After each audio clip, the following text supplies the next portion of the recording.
ቃይ ተማሪ ነበር። ከዩኒቨርሲቲ በማዕረግ የተመረቀ ዲግሪውን ይዞ ሥራ ፍለጋ አልወጣም። በ21 ዓመቱ ከማዕረግ ጋር በክብር የተሰጠውን ዲግሪ አስቀምጦ ወታደር ቤት ገባ። ልጁ የነካኸው ወርቅ ይሆንልህ ያየ ይውደድህ ተብሎ የተመረቀ ነው። ተራ ወታደር እያለ ሰላም አስከብር ብለው ጎረቤት አገር ማሊ ቢልኩት በባዕድ አገር ከወታደሮች ሁሉ ተወዳጁ ሰው ሆኖ አረፈው። የዳሚባን አስተዳደር አስወግዱ ዋጋዱጉ ሲገባ የሀገሩ ልጆች ጮቤ እየረገጡ በፍቅር ነበር የተቀበሉት።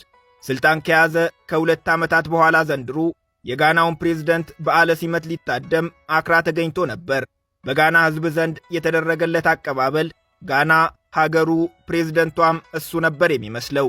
ነባርና አንጋፋ የአፍሪካ ሀገራት ፕሬዝደንቶች በብዛት በታደሙበት መድረክ ወጣቱ የቡርኪና ፋሶ ፕሬዝደንት ካፒቴን ኢብራሂም ትራውሬ ብቅ ሲል አካባቢው ተደበላለቀ።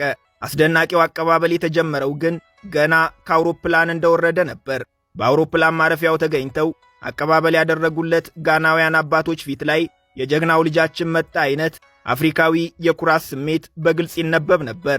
ጋናውያን አባቶች ትራውሬን ሲያዩት ስሜት ሰውነታቸውን ሲወረው፣ ደስታ ፊታቸውን ሲያበራው፣ ጀግንነትም እጃቸውን ሲያወራጨው ታየ። ትራውሬ በጎረቤት አገር የተሰጠውን ንጹሕ ፍቅር ላስተዋለ ሌሎች አፍሪካውያን መሪዎችስ ምን ነክቷቸው ነው እንዲህ በአባቶች የሚያስከብራቸውን በወጣቶችም የሚያስወድዳቸውን የሕዝብ ወገንተኝነት መተዋቸው ያስብላል። የ34 ዓመቱ የቡርኪና ፋሶ ወጣቱ ፕሬዝደንት ካፒቴን ኢብራሂም ትራውሬ ማንም ሳይጠብቀው ከሳህል በረሃ መሃል ድንገት ነበር የበቀለው። በመላው ዓለም የሚገኙ የጥቁር ዘሮች ደግሞ መሪ ናፈቃቸው፣ መሪ ራባቸውን የሚመስሉት። ሲጠበቅ የነበረው እውነተኛው የሕዝብ ልጅ ቡርኪና ፋሶ ላይ ተነሳ ቢሏቸው ዐይናቸውንም ተስፋቸውንም ዋጋዱጉ ካደረጉ ይኸው ድፍን 2 ዓመት አለፋቸው።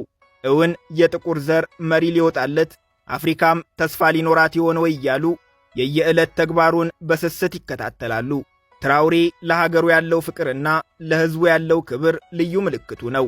የአፍሪካ መሪዎች የተካኑበትን ለልመና እጅ መዘርጋትን አምርሮ መጸየፉ፣ የባዕድ አገራት ተጽዕኖን መቃወሙ፣ የሚመራው ሕዝብ በሰላም ውሎ መግባቱና በልቶ ማደሩ የሚያስጨንቀው ሰዋዊ የርኅራሄ ባሕሪ ያለው መሆኑ የአፍሪካ የወደፊት ተስፋ፣ የጥቁር ዘር የመቻል ምልክት አስብሎታል። በሀገሩ ሕዝቡ ይወደዋል። የመላው አፍሪካ ወጣቶችም በፍቅሩ ወድቀዋል።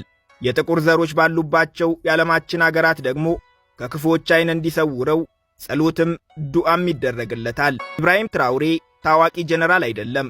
በቡርኪና ፋሶ የመከላከያ ሚኒስቴር ውስጥም ሀገራዊ ሥልጣን አልነበረውም። መፈንቅለ መንግሥት አድርጎ የፕሬዝደንትነት መንበሩን የተቆጣጠረው በሰሜን ዕዝ ስር የ10ኛው ፈጥኖ ደራሽ ክፍለ ጦር አዛዥ ተደርጎ በተሾመ በዓመቱ ነበር። ነገሩ እንዲህ ነው። ትራውሬ ወደ ሥልጣን ከመምጣቱ ከ8 ወራት በፊት እንደ አውሮፓውያን አቆጣጠር ጥር 24 ቀን 2022 በሀገሪቱ ሲቪል አስተዳደር ላይ መፈንቅለ መንግሥት ተፈጽሞ ሌፍትናንት ኮሎኔል ሄነሪ ዳሚባ ሥልጣን ተቆጣጠሩ። እንደ ማንኛውም ግንባር ላይ መሥዋዕትነት እየከፈለ እንደሚገኝ ወታደር ትራውሬም መፈንቅለ መንግሥቱን በጽኑ ደግፎ ነበር። ምክንያቱ ደግሞ የሲቪል አስተዳደሩ የቡርኪና ፋሶን ሰላምና ደህንነት ማስጠበቅ አልቻለም የሚል ነበር። ችግሩ ግን ይችላሉ ተብለው በጦሩ ድጋፍ ሥልጣን ላይ የወጡት ሌፍትናንት ኮሎኔልም የማይችሉ ሆነው ተገኙ።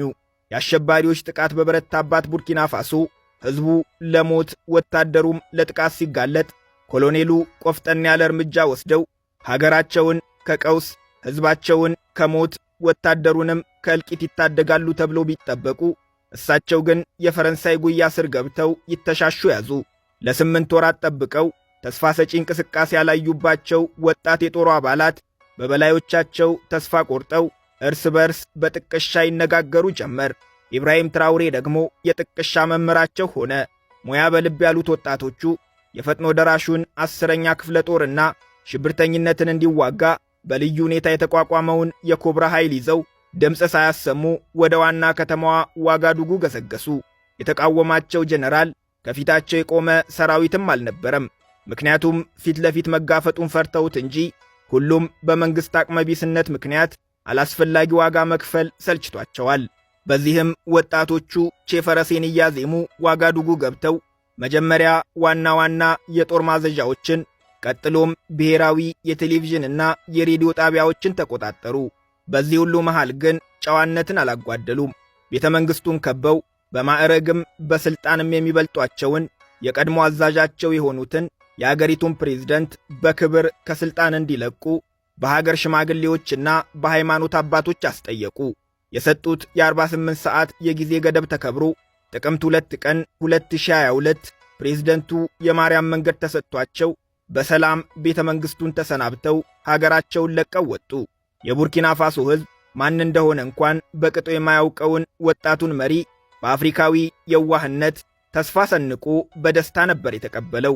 መፈንቅለ መንግሥቱ በመላው ዓለም ሲሰማ ግን ያው የተለመደው አፍሪካዊ የሥልጣን ግልበጣ ነበር የተባለው። የፖለቲካ ተንታኞችም ሥራ ቀሏቸው ሰነበቱ። ለትንታኔ የማያስቸግረው ሳይጀመር ፍጻሜው የሚገመተው ከአፍሪካ የፖለቲካ ቲያትሮች የአንዱ ትዕይንት እንደተከፈተ ቆጥረው መጨረሻውን ይተነብዩ ጀመር። እየመጡ እንደሄዱት እየተቀበልን እንደሸኘናቸው እንደተለመዱት የአፍሪካ መሪዎች ከሕዝቡ ጋር የገባው የወረት ፍቅር ተሟጡ። ሕዝቡ የቃላት እሱም የጠመንጃ ቃታ የሚስቡበት ቀን ሲጠበቅ ግን ልጁ ግምቶችን እያፋለሰ መላምቶችን እያፈረሰ ሀገሩን ማንም ባልጠበቀው አዲስ ጎዳና ይመራት ጀመር። ድሉ እየተከተበ ውሎው እየተዘገበ ወሬው ሲዛመት ዝናው ከሀገሩ አልፎ በመላው አፍሪካውያን ወጣቶች ዘናኘ። የኋላ ታሪካቸው የሚስባቸው፣ ጥቁርነታቸው የሚያስጠቃቸው የአሜሪካ፣ የካሪቢያን ደሴቶች፣ የአውሮፓና የኤዥያ ጥቁሮችም ታሪኩን ከሰሙበት ዕለት ጀምሮ ጆሮአቸውን ዋጋዱጉ ጥለው እያንዳንዷን ዜና በስስት ይከታተሉ ያዙ። እሱም አላሳፈራቸውም። መጀመሪያ ላይ ወጣትነቱ ከአፍሪካዊ መሪነቱ ጋር ተዳምሮ በሥልጣኑ ምን ያህል ይምነሸነሽበት ይሆን ነበር ጥያቄው። እርሱ ግን ሌላኛውን መንገድ መረጠ። ከአዲስ መኪና ጋር የሚነሳው ፎቶ ሲጠበቅ አዲስ የመኪና ፋብሪካ ያስመርቃል። ከየትኛው ሀገር ጋር ተሻርኮ የሀገሩን የወርቅ ማዕድን ያዘርፍ ይሆን ሲባል እንኳን ከነመሬቱ አሳልፎ ሊሰጥ ጥሬ ወርቅ ከሀገር እንዳይወጣ በሕግ ከልክሎ በሀገር ውስጥ የወርቅ ማቀነባበሪያ ፋብሪካ ይከፍታል። ወዲህ ሀገሩ በምግብ እህል ራሷን እንድትችል ስትራቴጂ ቀይሶ ለሀገሬው ገበሬ ትራክተር ያድላል። ወዲያ አንዴ የዱቄት አንዴ የቲማቲም ማቀነባበሪያ ፋብሪካዎችን መርቆ ይከፍታል። በግራና በቀኝ የመሠረተ ልማት ግንባታውን ተያይዞታል።